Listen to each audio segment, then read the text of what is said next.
সুলাইমানের বাজারের দেওয়ার উপরে বেড়েছে, সেটা হচ্ছে যে এর সময় রাজনীতি নিয়ে কত রাজনীতিরা, কিন্তু বর্তমান সময় দেখা গেছে যে ব্যবসায়ী ওরা তারাও বলে যে রাজনীতির মাঠে সিদ্ধান্ত হচ্ছে, যার কারণে রাজনীতিতে ক্রমশ সহায় করে যাচ্ছে।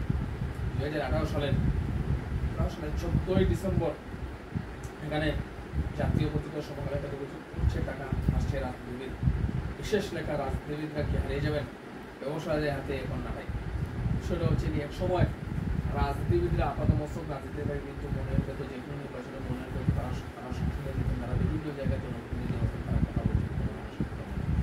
বর্তমান সময়ে অর্থের দাপটের কাছে তৃণমূল নেতা কর্মীরা খুব দূরের কথা, জাতীয় পর্যায়ে অনেক নেতারা কিন্তু তারা পরামর্শ হয়েছেন এই ব্যবসায়ীদের কাজে অর্থের কাছে।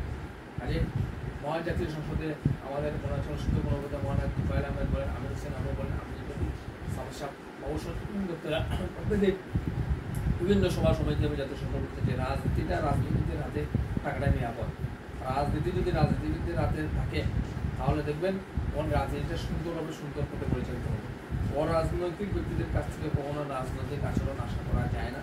অরাজনৈতিক ব্যক্তিদের কাছে রাজনীতি কখনো সুন্দর এবং স্বচ্ছ হতে পারে না। কাজেই এখনই সময় রাজনীতিটা যাতে রাজনীতিবিদদের হাতে থাকে, সরকারের দেশের উচ্চ পর্যায়ে যারা আছেন তারা এ ব্যাপারে ভূমিকা রাখবেন, নয়তো অদূর ভবিষ্যতে কিন্তু এর মাসুল আমাদেরকে দিতে হবে। এই বিষয়ে আমি বিস্তারিত আমি আমার লাইভে এসে বলবো। এই বিষয়ে এখন আমি সংক্ষিপ্ত পরিসরে সেটা বললাম আর কি। ধন্যবাদ সবাইকে।